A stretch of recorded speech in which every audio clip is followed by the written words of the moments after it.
Hi there, Simon from simonwoods.com. Theme for the tasting today, let's just say sticky. We've got 3 fortified wines and one which is so rich and sticky that it's not fortified, but well, let's try and see how we get on with it. It's from Greece. So it's the Samos Anthemis Muscat. And it says vin de liqueur, and I think vin de liqueur, does it mean it's got a little bit of fortification in? I should know better. I'll plonk something up, and so you can work out whether I got it right or got it wrong. 2005 vintage. They do a regular Muscat, which is almost yellow.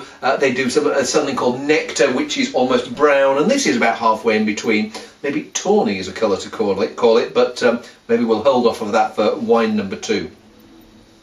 So stick my nose in there, barley sugar. Muscat for me, barley sugar. If you don't know what barley sugar is, ask an English person. It's a sort of orange sweet, very. Often they sold them in chemists. No idea why. I don't think they've got any medicinal properties apart from something to put there in. So you suck them and you shut up about how ill you are. So, but this is far from being placebo wine. They're beyond the that barley sugar grapiness. There is a bit of headiness. There's a floral, a gentle, even vanilla edge. I think this has been in barrels but old barrels, not things that would give it a out and out woody flavour. But it's just done its maturation slowly and gently. Hence, it is that colour rather than a white wine. It's heady. It's fresh. It's gentle, it's sweet. I don't know if those 4 sit together, but it's got this nice mixture of richness and freshness. What I want in a wine. So yeah, you're getting this sticky barley sugar, muscat fruit cakey sweetness. There's certainly bits of orange peel going on in there as well. But then you've got this little delicate citrus acidity. Maybe if you're a purist you would want a little bit more of that acidity, but certainly if you had a creme brulee or particularly a creme brulee with a few bits of chocolate scattered around, you wouldn't complain about that. Sticky toffee pudding, bonza. I was saying about tawny. We have now got tawny, and you've probably come across this by now. Ottima, Wars Ottima. This is a 10-year-old tawny. Came out 8 years ago, something like that. I can't remember well when, but the idea is it's to show that Tawny Port isn't just for old duffers who smoke cigars in their club and wear slippers and have a beagle. So let's give it a whirl. Tawny Port's a great place for people who think of port as being just that bit slightly fuddy-duddy to begin with, because it's a style that works well all year round. In summer, chill it down, have it as a drink, a sort of aperitif outside, maybe even put a bit of tonic in there to fill it out, and put some ice and lemon in there. I didn't say that to all you port purists. But then when it comes to Christmas, it's got the weight, it's got the depth, it's got the density to go with your Christmas pudding and your Stilton. So here, it doesn't mean that this wine, we're in 2011 now, it doesn't mean this is 2001 vintage. It means it's been blended from some young wines, some old wines, and it's been blended to taste like a wine that was 10 years old should do. And what should a wine that is 10 years old smell like? Well, like this. It's got this slightly caramelly walnut fruit cake, bit of furniture, and yeah, those very, very nicely, beautifully polished furniture. Actually, polished shoes, shoe polish. I get a little bit of that character coming through. But figs, but it smells like it's going to be a nice mix of maturity, but with a fresh edge. There's a slight spirity bite there. There's this juicy fruit. There's the richness, and you can feel the warmth. I spat it out, but I can still feel that warmth in my body. And it's a hearty wine, but if you find it too hearty, just chill it a little bit. Yeah, this lovely figgy raisins. Yeah, again, I come back to this mahogany edge. Very nice, very tasty. Not the most complex of ports, but charming. I just like to sit there and sip that, and almost like any time from 11 o'clock in the morning onwards, regardless of what sort of day it is, unless I had to drive a bus maybe. Hey, let's stay in Portugal, but not mainland Portugal. We're in Madeira now. Blandis, I thought he was going to say 200-year-old, but it's their 200th anniversary this year, 2011. Duke of Clarence, rich Madeira.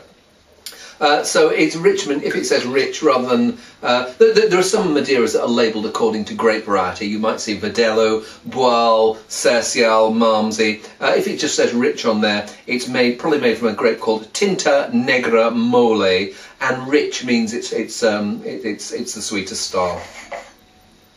So, I mean, I don't know if you can see the colour against a black shirt, rather, well, actually black with, it almost looks like I've got Christmas ice cream piping down it. But here there's the, what I call the edge of Tia Maria. There's this coffee, vanilla, and slight herbs in there as well. More treacle toffee, certainly a different style from port, and it's this more Madeira tends to be you have higher acidity, so you get these wines that are probably sweeter but taste less sweet because it's got this acidity to balance it out. It's strange how acidity and sugar work together. Slight edge of the medicinal there. It's not the most subtle of wines. Prefer the Ottima, but this one has got joyful, juicy richness. Again, a Christmas cake wine. It does come across rather sweet. I like the tang of the wars. This maybe not quite the subtlety, but also not quite the price. Hey, but pretty tasty if you want something to drink with your Christmas pudding and you're still up to a fortified wine after all your various trappings and sprouts and birds and stuff. That would go pretty nicely. If you want something to pour over your Christmas pudding, maybe this is the one for you. This is Harvey's Pedro Ximenez, that's the name of the grape, and it's their 30-year-old VORS, very old rare sherry. And when it says 30 years on sherry, it's a bit like when you say a 10-year-old Tawny. But I'd almost add plus 50%. So if it does say 30-year-old on, or this VORS, typically there'll be some pretty old wines in there, and it may even be that the youngest one is only about 25 years old, but there's some really old stuff. So I wouldn't be surprised if this has got like quite a lot of stuff from the 60s and before him. You can't really... Oh, I've got a bit of paper here. Oh, I'll just put it against the lovely cream backing here. But I mean, the way in which this stuff sticks to the glass, you imagine it sticking to your inside. It's a sort of thing that if you do your glasses in the dishwasher, often if you have this stuff PX, you have to put them through twice. Otherwise, the first time the stain remains and a bit of the aroma. And the aroma is, well, let's have a smell. It's like someone has mixed balsamic vinegar with treacle toffee and poured it over tiramisu. It's just got these so wonderful heady aromas. To be honest, I actually like sniffing PX as much as I love tasting it, because it's so rich and aromatic. In terms of complexity, it's more a thing for intensity rather than complexity. I find that there are other styles of sherry that I find more compelling, but there's nothing quite as intense as Pedro Ximenez. It's massive. It's huge, it's intense, it's rich. If I have any concern with it, I mean, just lovely, dense, solid. These flavours, this coffee, this bit of chocolate, treacle toffee, and I mean, I was talking about the tiramisu bit. There are almost some of those that slightly sour, bitter mascarpone edge going on in there. There's the creaminess. And there's this bit of embrocation. I mean, buttercup syrup. Do you remember buttercup syrup? I wouldn't be surprised if half of buttercup syrup was something like this that they couldn't sell, but now they seem to be finding a decent market for it.